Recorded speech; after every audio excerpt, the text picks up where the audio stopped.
Good morning. It is Wednesday, April 22nd. This is the FloTrack podcast. My name is Lincoln Shrike, joined today by Gordon Mack. It's become a Wednesday tradition, Lincoln and Gordon. Mr. Mack, how are you doing today?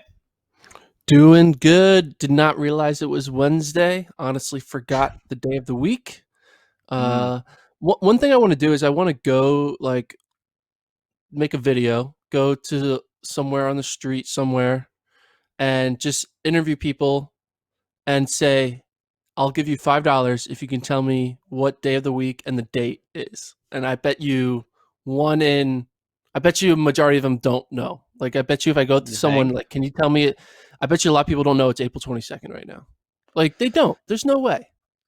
I mean, I try to keep my head attached to my body and have a knowledge of what day it is. But maybe if you give them a time window, if you say like you have to answer in 1 second, then you could, get that. A lot of people could get that wrong. But I did have to look on my phone before I said the date at the top of the show. So maybe you're more right than I realized. Maybe. We'll see.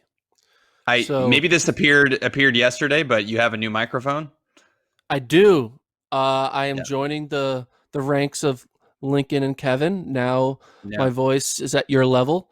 There you go. Nice little Yeti microphone. It's black. It's probably the newer version of what you have right now. You have Kevin's old mic, right? I do. Yeah, it's Blue is the brand. Yeah, you would think if they named it... Okay. Mine's called Blue too, but it's black. Got it. Yeah, I was going to say, if they named it Blue, you would think that they would color it blue, but, whatever. That's neither here nor there.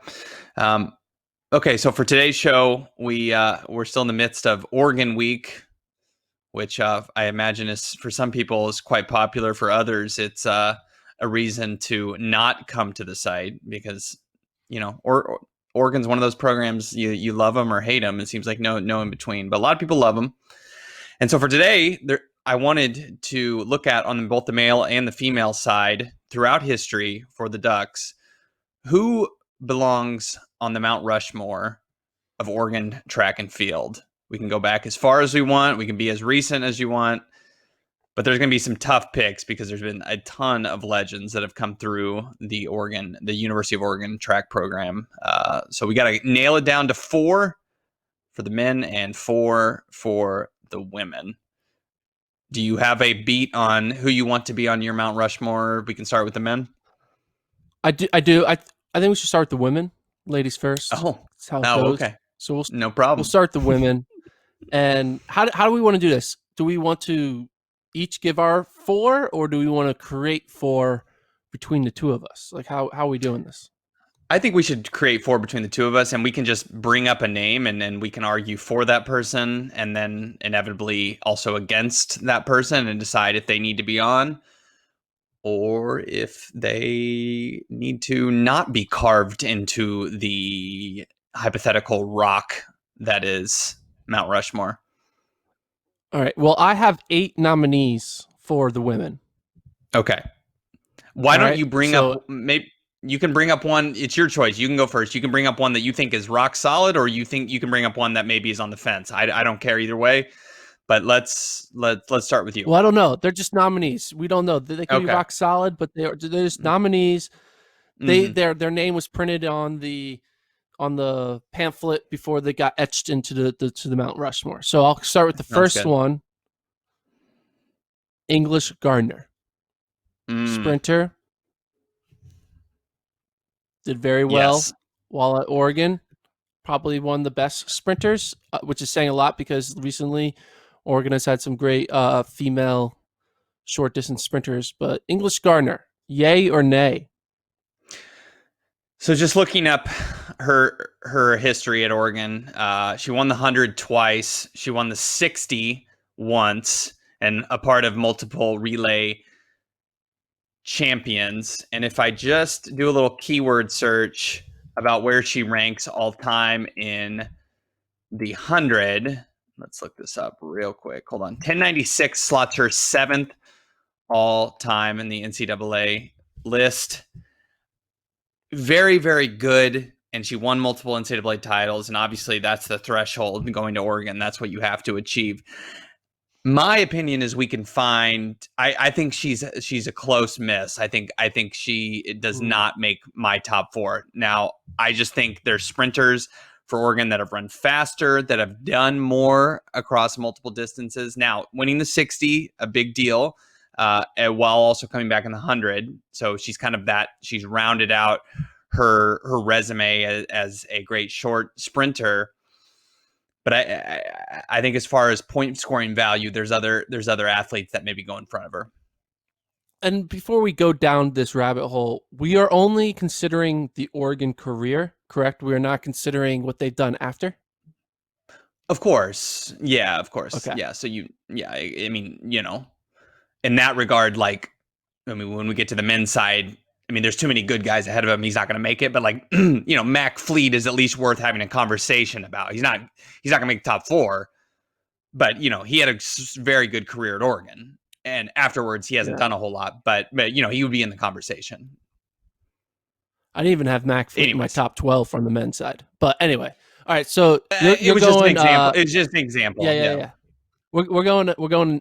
So you're saying like just outside for English Gardner. Okay. So then I'm going to follow up English Gardner with two more sprinters to kind of stay in the sprinter. Jenna Prandini and Jasmine Todd. See, I think Prandini belongs. Yeah. Really? So why Prandini over? Well, she ran faster in the 100, and she won, I believe, multiple long jump titles. I'd have to go back and see exactly how many titles she won, but she was like All-American the day she walked on campus. I mean, she was an absolute star coming out of high school, and now I'm going to look up how many titles she exactly won.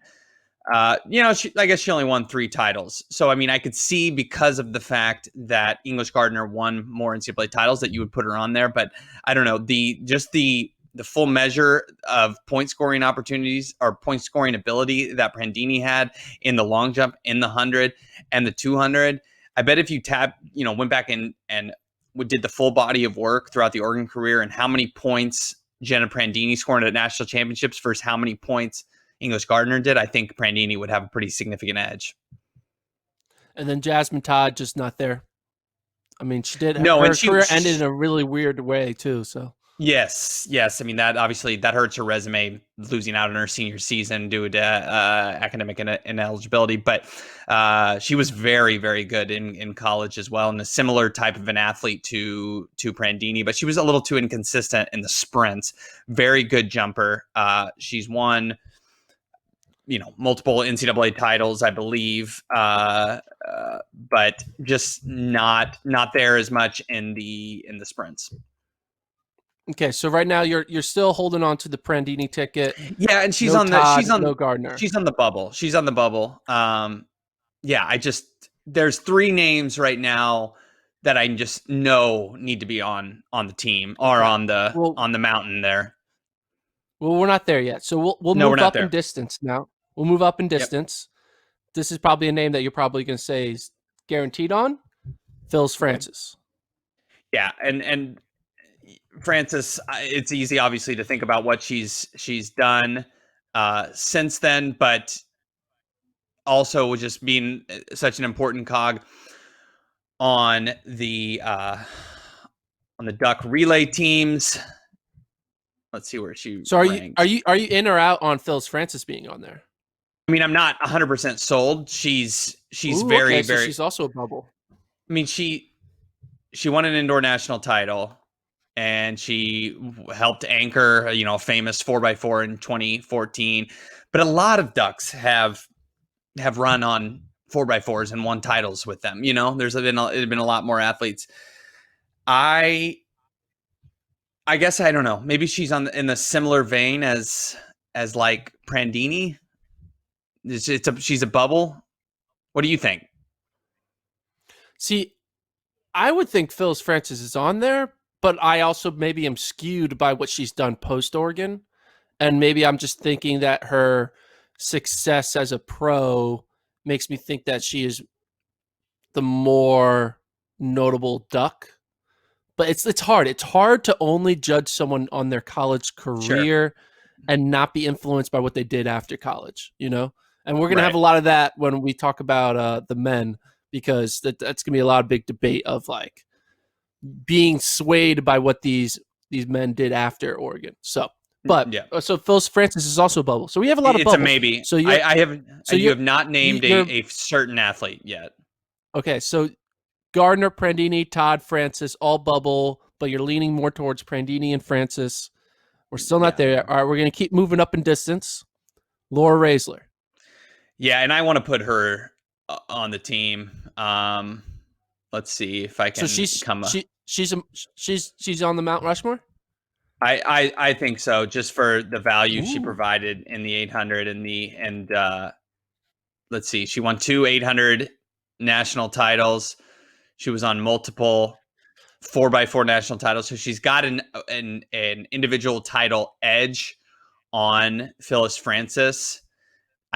She does not have the edge over Prandini, so you can make that argument. And Prandini was on, would have been a bigger point scorer. Let's see where Raisler ranks as far as all time. She ran 2 flat in 2014. The problem, though, with Raisler, even though I think you can make a solid argument she belongs, is that she's got somebody that's clearly above her in the 800 at Oregon. So if you don't want to put her on and you want to maybe have, we're just picking the best 4 athletes, but if you want to put Prandini ahead or Gardner ahead, you don't have to worry about a lack of 800-meter runners, because we know that there's going to be one coming.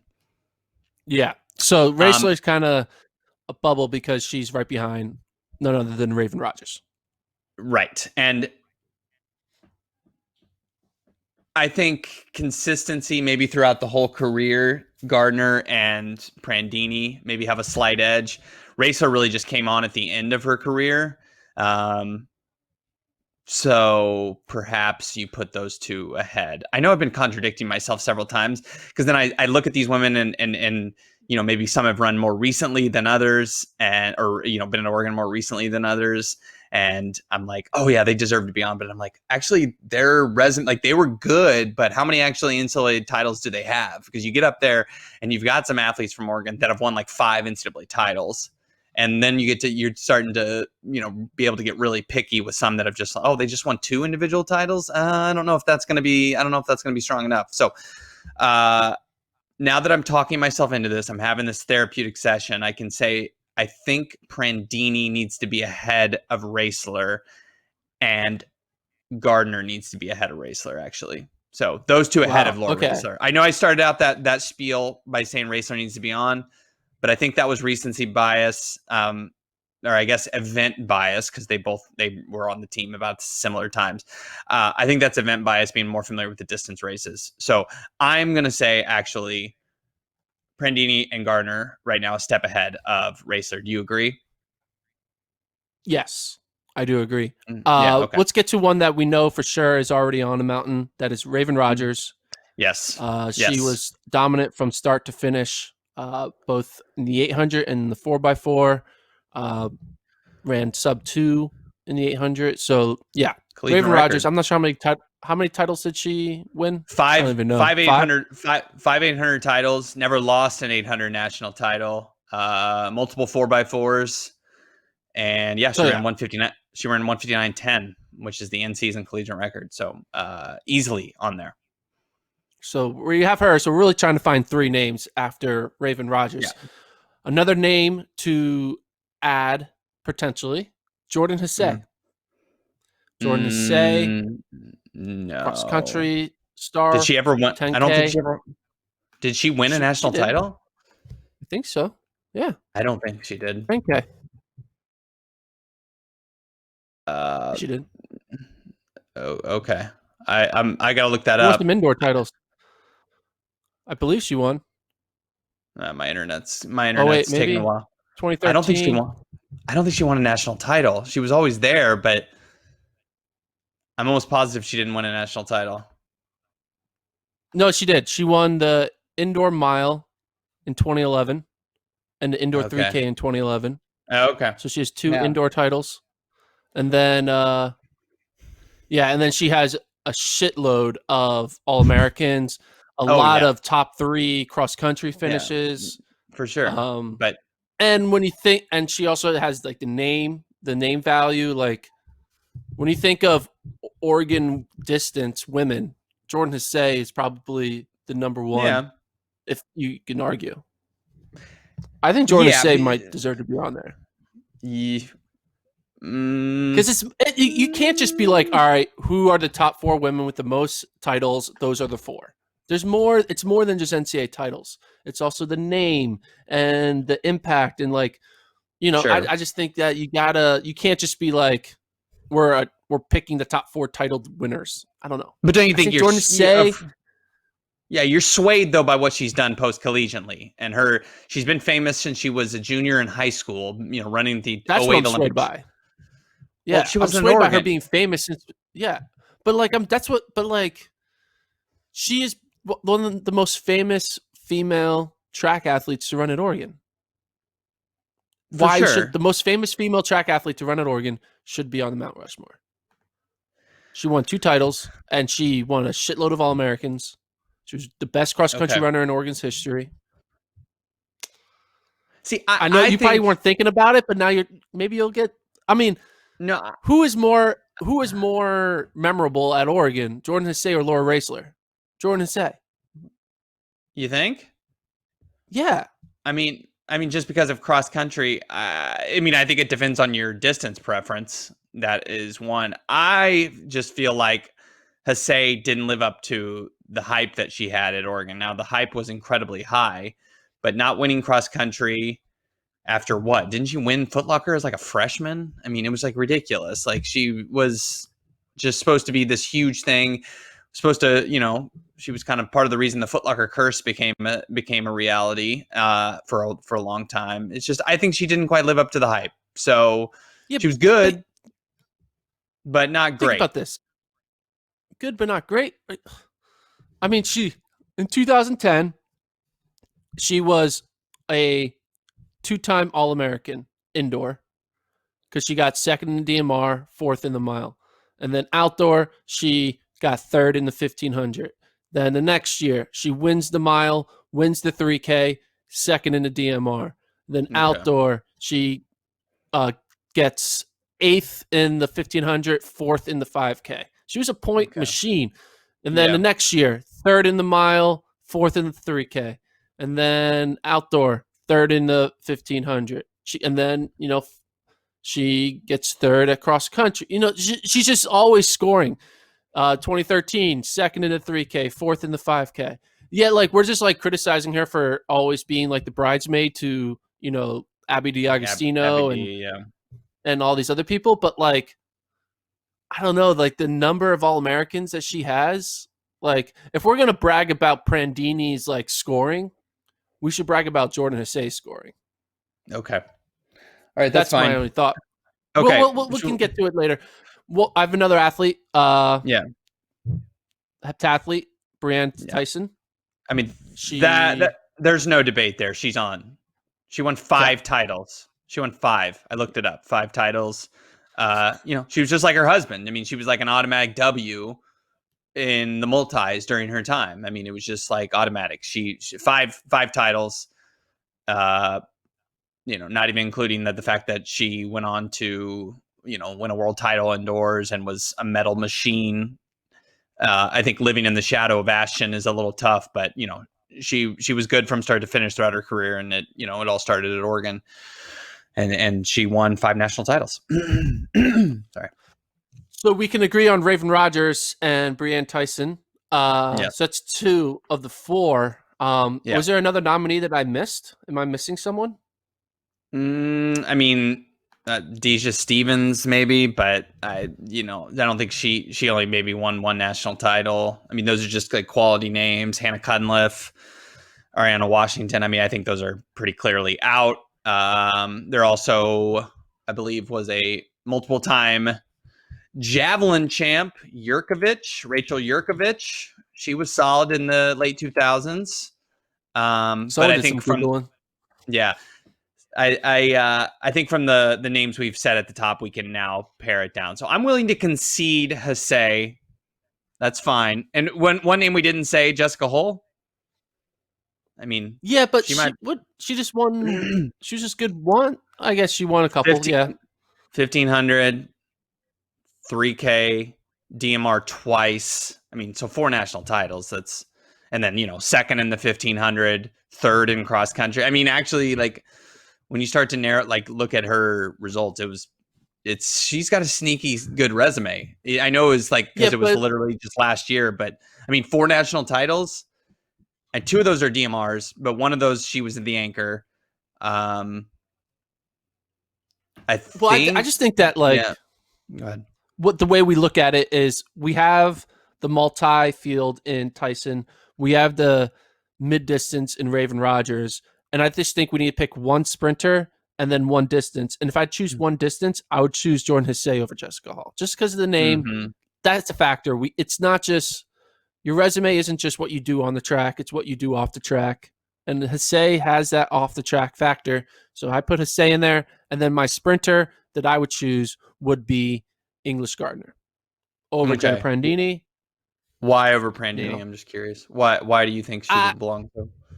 Maybe I'm more influenced by what she did, post college, making some teams. But I also just think that it just seems so weird to only pick everyone from the past 5 years. Yeah. And I feel like it needs to be more of a time gap, right? And I just maybe don't want to just pick everyone from the time, from this half decade. Yeah. I think, like I said, she won the 60 and the 100. She won the 100 multiple times. So perhaps I was misguided to immediately dismiss her. I do think, as more of a rounded track and field athlete, maybe Prandini was a little bit more solid when in the long jump too. And maybe Prandini, I think she did, but has more points over the full measure of her career. But I could be fine with the quartet of Gardner, Hesse, Tyson, and Raven Rogers. Boom. So let's book it. I can building that Rushmore. Okay, let's go to the men's side. That is the top 4 women of all time in Oregon history. No ifs, ands, or buts. Forever. This is science-based predictions. Mm-hmm. And as of 9:30 a.m., April 22nd, Wednesday, that's it. Anyway, well, and I think they're going to build this they're building this into the Oregon, any mountain we choose in Oregon, they're going to start using using government funds to build to carve this into the Oregon mountainside. I think they're going to carve it into the Prees Rock. That's what they're going to do. It's going to be like a mini Mount Rushmore inside Prees Rock. That's what's going to happen. No comment. All right. Let's go to the men's side. Right. You got to lead off last time by naming, I don't know, a semi-bubble person that ultimately got on. I mean, the thing with the men, okay, actually, let's make it easier. I'll start with somebody that we know is going to be on there. Because there feels like there's I know we're only doing 4, but there's 8 guys that truthfully probably belong on the top 4. That's what's going to make this so tough. But let's start with a recent name, Edward Chesrick. He's the winningest Division I male athlete of all time. Famously did not win the Bowerman, which just shows that the Bowerman's kind of stupid. He is clearly on the Mount Rushmore. Do you have any reason to disagree? Yeah, I 100,000% agree. And I also think it's kind of amazing that someone from our lifetime, not from a few years ago, we considered the person who's guaranteed on the Mount Rushmore. If we would have said had this conversation in 2012, that person would have been Prefontaine, right? So it's kind of crazy how someone has the ability to be more solid all-time top 4 Oregon Duck, because what Chesrick did, 17 national titles is no joke. That's not even a no joke for just track. It's a no joke for all of NCAA sports, and it's all with the factor of one being dominant in so many different events, but also the idea that he started doing it from a freshman year, and the idea that he decided not to go pro. All that, it's hard to get that right, and it was a perfect storm for Chesrick. But yeah, he is 1,000% Mount Rushmore. I mean, Oregon was loaded in the time he was there, not just with him, with having Jenkins and all those Milers, and but he was the catalyst on 5 national title teams. They didn't win in cross country, but in track, I mean, he was just unbelievable for how he could score points for them. Of the 17, I think 15 are individual national titles, but was it 15 that were individual, or was it 16? Because he won DMR. Did he win 2 DMRs? Can't remember. He's I won know multiple one. DMRs. Okay. The thing with the DMRs that were won, it wasn't like he was the 1200 leg and somebody else anchor. I mean, he was the anchor. He made it happen. I mean, it's just an absolutely ridiculous tally of titles, and he should have multiple Bowerman trophies. To be honest, it's ridiculous that he does not. Yeah, I mean, you could argue him as the greatest, obviously, because he's the winningest. But you could certainly make the argument that he's the guy who The greatest leads Oregon in track and field, and he's not on the Bowerman Tower, the Bowerman Towerman, as Kevin likes to call it. He belongs up there. The dude is a winner. Like that's all he did at Oregon was win since the day he stepped on campus. It just feels like somehow Edward Chesrick is underrated, which is unbelievable to me. Yeah, it's weird. Yeah, I don't know why. It's kind of, I mean, but during the Chesrick years, I mean, Chesrick was the guy who was on like their billboards that they do outside of Eugene, but not having him on the Bowerman Tower. I mean, who's on the Bowerman Tower that's on there? Rogers, Eaton, Prefontaine, and then a guy from a long time ago, like Otis Davis, who won titles in like the 60s. So I'm sure they wanted to represent, obviously they wanted female and male. I'm kind of surprised they didn't put 2 females, 2 males, but I think, part of what we were talking about there, the history of the Oregon program has been a lot more favored on the men's side male. as far as the number of legends. So maybe that was part of it, but I think they wanted, recent. Obviously, you want to have Prefontaine. That was a natural one, and then Eaton, particularly Raven Rogers. Yeah, what's up? Yeah, Raven Rogers took the recent type, like the recent grouping, because you have recent, then you have like recent but not that recent, and Eaton, then you have the 2 old. And I think if Raven Rogers basically took the spot that Chesrick would have had. I guess. Yeah, I mean, you can't put. I mean, I understand, and she was great too. But I mean, he won 3 times as many titles as she did. Now I know she went pro after her junior year, and again, you have to have representation. Yet you needed to have a female up there, and she definitely deserved that spot as arguably Oregon's best female track athlete ever. But it's just like name a building after the dude or something. Like name a lane after him on the track. All the guy did was freaking dominate, and it just feels like he's not getting proper respect. I mean, can we get the Chesrick Invitational or something? Like, we need that. We do need that. Okay, moving on. Let's do one that can be more. Yeah, let's do one that can maybe be more debatable, because there's just so many studs that this could be shorter. I feel like. So I'm gonna go with a guy from a while ago, Joakim Cruz. So Joakim Cruz. Yeah, go ahead. He's good. He was good. He ran 141. Wait, 141, 142? 141.77. I looked this up. He did that in 1984 when he won his Olympic title. That year, he swept the 800 and the 1500. He ran 336 in college before running 336 was somewhat routine, even though still not really that routine. And then so he won the Olympic title the same year he won a NCAA title. So he won, I think, 3 NCAA titles: 800 in 83, 800 in 84, 1500 in 84, and then the Olympic titles while he was still 21. So that would basically be like Devin Dixon, winning the 800, then also somehow getting in the 1500, and then going on to win in Tokyo. I mean, it's just it's unheard of sense. Like you don't win NCAA titles and then go on and win the Olympics. Like that's just, the competition is just too strong. So that is legit. I just think, unless you're Grant Holloway, yes, unless you're Grant Holloway. Perfect. Good idea. The thing that's working against him is just that he just doesn't have the numbers of titles that some of the other guys do. Well, also the thing working against him is era. Like, could you argue that maybe, because I think of Joakim Cruz as basically the modern day, for Oregon's purposes, Andrew Wheating, right? Mm-hmm. Guy who kind of dominated the 800 and the 1500, made teams at a young age. Now, what Wheating didn't do is he didn't go on to like dominate at the international level. But yeah, I think Andrew Wheating's collegiate career is pretty much on par with Cruz's collegiate career when you really think about it. Yeah.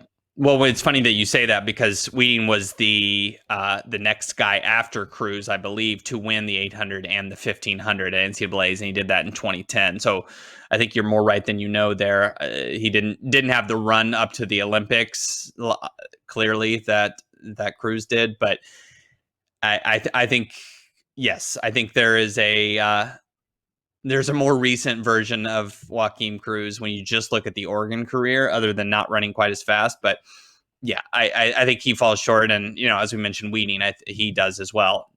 Basically, no other program would either of those guys not be on the Mount Rushmore. But when we're talking Oregon, and there's been so many legends, those guys are off the rock. Yeah, I kind of really do like putting Wheating on the rock, though, for some weird reason. I don't know. When I was doing my own little cheat sheet of who I have in and out, for some reason I kept keeping Wheating in. I don't know. I think maybe I just think about like when I don't know.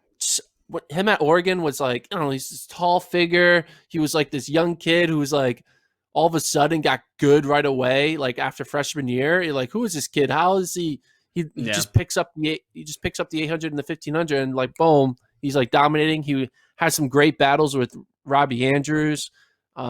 He was part of like that Oregon trio when they they went 1-2-3 with I think Acosta and Centro. But I don't know. So Wheating, I kind of want to keep maybe in. I don't want to knock him out. No, but you probably disagree. You know who we have coming. I know who we have coming, but like, man, there's something about it. Anyway. Okay. All right. So Wheating and he can be hanging Cruz on with one hand on the side of the mountain right now until we name everybody else that belongs on there. Okay. Sure. Okay. So, should I go next with two? Yeah, I'll do another duo. Okay, go for it. This is a father-son duo. Matthew Centrowitz Sr. and Matthew Centrowitz Jr. Okay, well, you're going to catch me without as much information because I don't know exactly what Senior's resume was. I know he was fantastic at Oregon. I'm trying to think if he was a part of it. I think he was a part of one of the national title winning teams in the 70s in cross country. And he was good in the 15 and the 5. But do I remember exactly what he did? No would be the answer to that. Let's see if I can... where it is. I mean, I'm not seeing him on any of like the Oregon top 10 lists as far as times. And I know he ran in a different era, but to me that says no for him. Centrowitz is fantastic. Oh no, I misspoke. I'm sorry. Matt Centrowitz Sr. ran 336.70 in 1976, which Joakim Cruz beat as the school record in 1984. So Centrowitz Senior ran 336.7 in 1976. So that is awfully legit. And now his son. See, the thing with Oregon is they count their school records, all count even out of the collegiate season. So they're all like ridiculously fast. So Centrowitz is 334.46 from the 2011 season. I don't know if that was at the World Championships or if it was at like a Diamond League or whatnot, but they count that as their school record. So by virtue of his son being faster than him, I mean, Centrowitz Sr. is not going to be on there. And I don't think Centrowitz Jr. is on there either, even though he, has a national title and ran really, really fast in the 1500. He just doesn't have the full he did a lot at Oregon, and obviously he's one of the more accomplished post-collegiate athletes in Oregon history. But maybe other than Eaton, could you say he's the most accomplished? I mean, there's an argument to be had there. What was I going to say? But I don't think either of the Centros make it. Just because of the guys that are coming up, you know that they were, Centro Jr. Centro is an Olympic gold medalist, and two other medals aside from that. No, three other medals if you count his world indoor title. I mean, post-collegiately, there's no question. He's in the top 2 all time of Oregon. But you look at college, he won a 1500 title. I don't know if he won a mile. I'm sure he was a part of a DMR, and he was a part of cross-country national title teams. And I think the same for Dad, but they can't beat the guys who are coming up. So you're saying that Wheating is still holding on? That's what you're trying to say? No, he's not. Wheating was never holding on. Wheating was never holding on. You put him on the Mount Rushmore and say he can still hold on to the edge until we get to the big guns later on. So if Centro's off, and Cruz is off, Wheating is still hanging out with Chesrick on this Mount Rushmore before we get to the other guys. Oh my goodness! All right, should I give you another two old guys? Yeah, let's go for it. Yeah, Harry Jerome and Bill Dellinger. Okay, you're gonna have to give me some of their resumes because well, I'm Bill lacking Dellinger on obviously their information. Bill Dellinger is obviously most known for being a coach. I'm not sure exactly what his times were, but Harry Jerome is a Canadian sprinter, and during his time, he was dominating the sprints. So, looking back though, like his personal best was only like 10. Yeah, he ran 10:26. Okay, I have on here his top 10, the top 10 list. He ran 10:26 in 1964.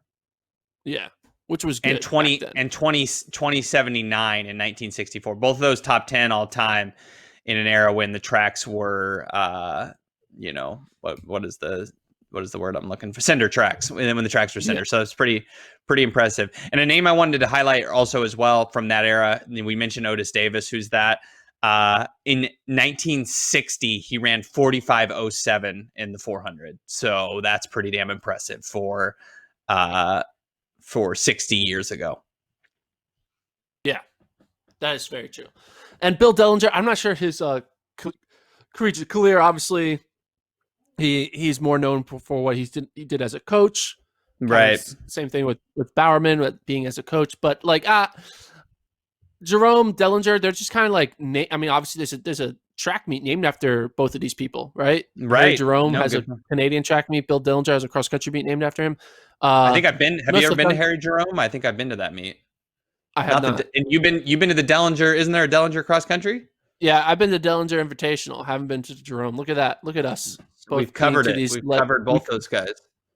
But I just felt like that we had to mention their names. I don't think they're going to be on Mount Rushmore, but I felt like they kind of deserve to be in this podcast. I'm sure their grandchildren are super proud that we mentioned them in the FloTrack podcast, episode number 47. So I guarantee you are correct, man. A lot Oregon guys get meets named after them. That's kind of a thing. That's why we need the Chesrick invite. We need that. We need the Chesrick invite, the Eaton multi-event, the Rupp River shootout. I don't know. That's like an August cross country meet. And then the Salazar. No, just kidding. Okay, moving on. I have one more name before we get to big names. Got it. Devin Allen. Yeah, he was good. Let's see. He won the 100 hurdles, 110s twice, won the 60s once. Yeah. Here's the problem. The dude was good, and then Grant Holloway showed up and showed us what good really was. So I don't think he makes it. And again, the guys in front of him, maybe another team winning multiple national titles, running in the 13 teens. He won the Olympic trials in 2016 wearing an Oregon jersey. Like, the dude has had some moments, And the fact we know how talented he is. I mean, he's splitting his time between football and track and was dominating the hurdles. Again, in an era, though, before Grant Holloway. And he's still making teams, even in this new time where Roberts and Holloway are the king of the high hurdles in the U.S. But with the guys who are coming up, again, I've said this entire segment, but the guys who are coming up, he doesn't make the team. Worthy of a mention, and maybe let me go through and we'll use this time to highlight some other guys I don't think are going to end up making it. Mac Fleet won multiple titles, maybe 3. I know he won 2 1500s in a row. I think he won. Did he win an indoor mile as well? I feel like maybe he did. I don't okay, think man. No, I know he won. He won 13 and 14 in the 1500.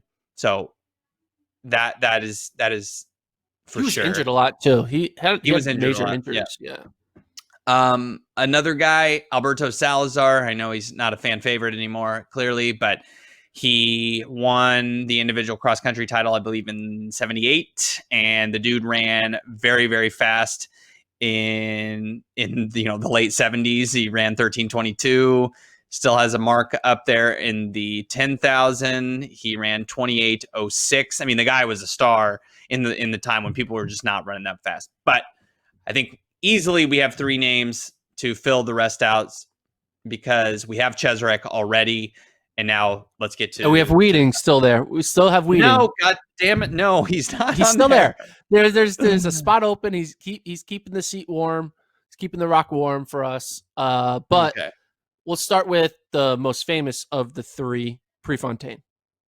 Yeah, right? I mean, aside from just being like a cultural icon to distance runners everywhere, and really like the state of Oregon. And some of that is the rock star status of being someone, unfortunately, who died young, and he was brash, and he had many famous quotes, and just the people he met seemed to really impact for the rest of their lives. The guy was a stud at Oregon. He won 7 national titles, dominated in cross country.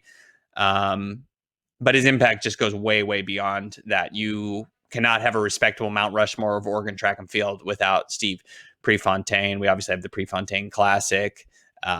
He brought in a new wave of an attitude towards track and field.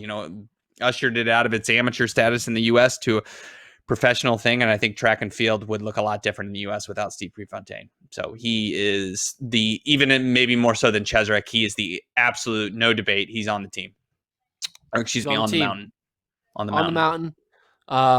Who is he? What president is he? What president is Prefontaine? Is he Teddy? I think he's Abe Lincoln. He's Lincoln? Yeah. So I think he's Prefontaine's or Lincoln. Maybe We can don't know. We can debate that. We'll decide what president each of these athletes are once we have our 4. Because right now it's 3. We have Prefontaine, Chesrick, and Andrew Wheating. I'm just saying that's what we have right now. That's what we have right now. I mean, that's what we don't. As of that's 9:51 and 4 seconds, he's on that mountain. Okay, so not next athlete. More of a recent athlete. Distance, Galen Rupp. Absolutely, yes. He won 6 national titles his senior year. Cross country, indoor 5K and 3K. Anchored the DMR. Won the 5K and the 10K. The guy ran. What did he run indoors? I mean, he just had.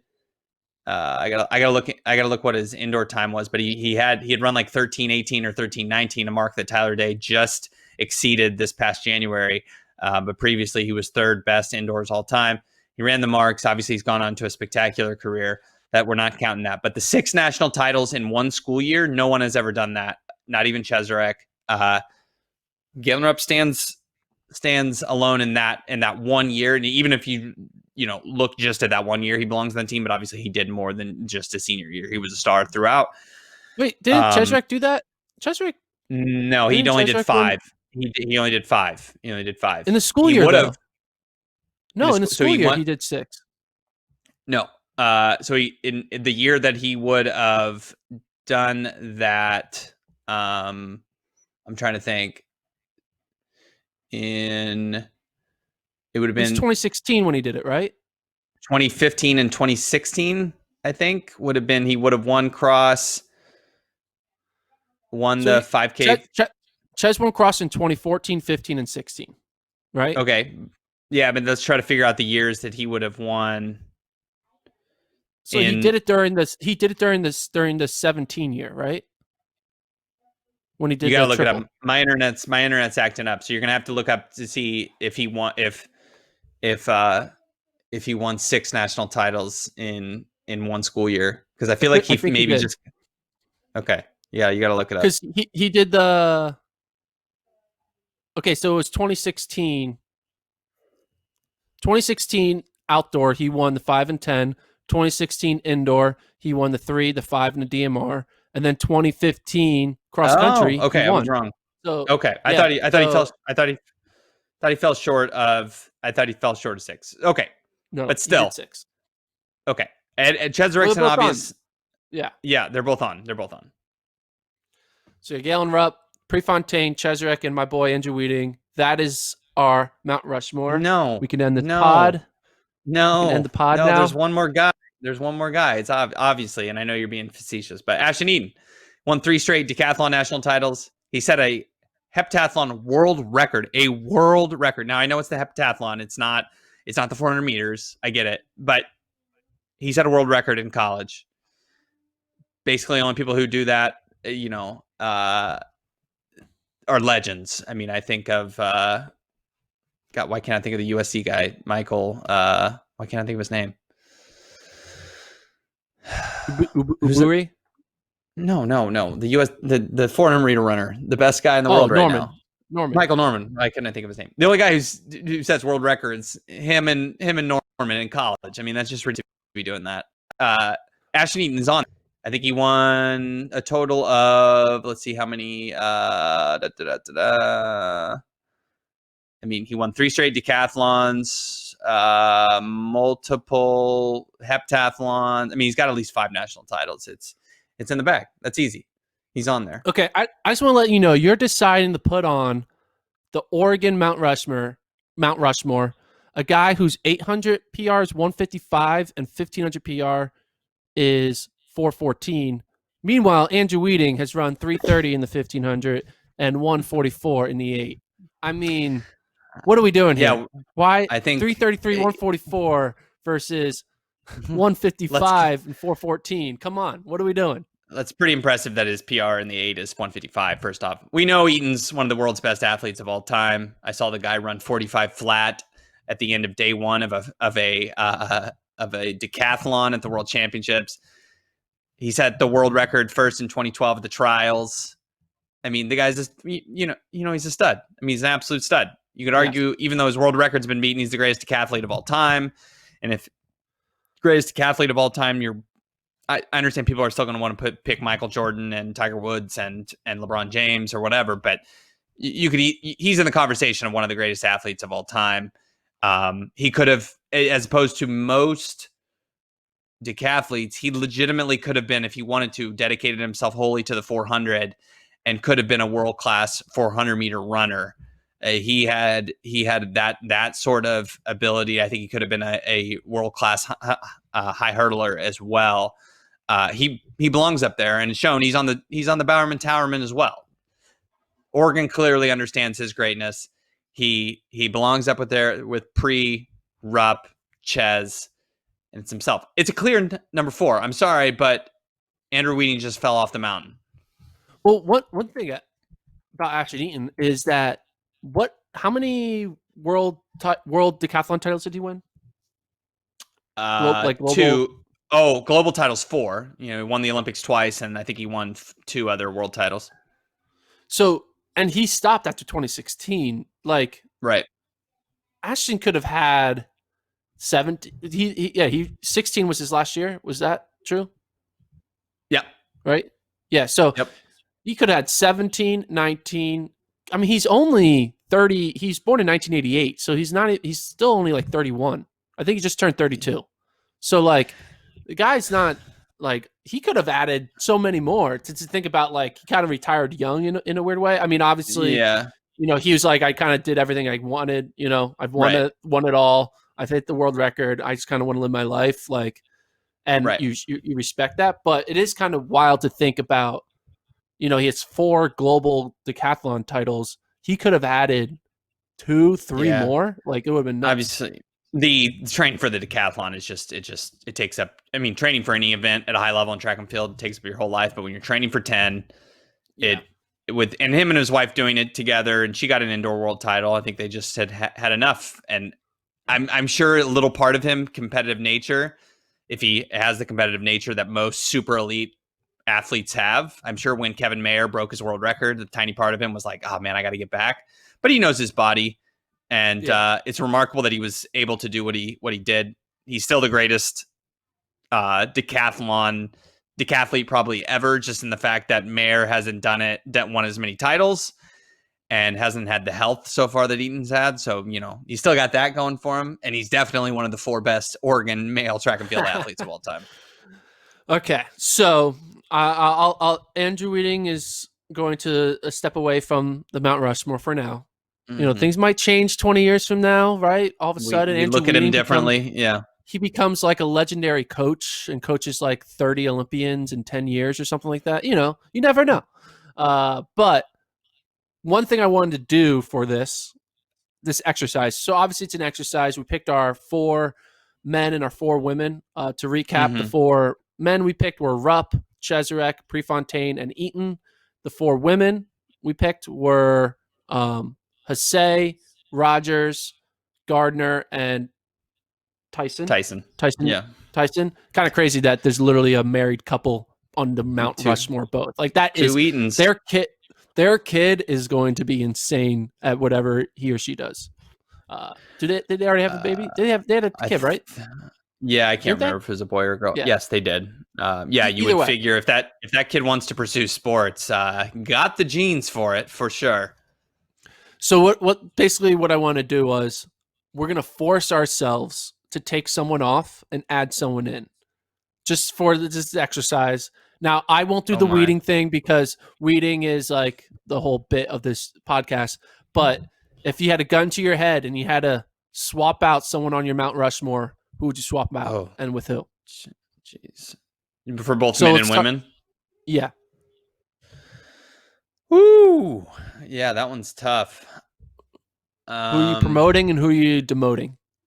Gun to your head. I think for the women, I could easily put Hull up there in place of Hasay. I'm just not sold on as much on Hasay.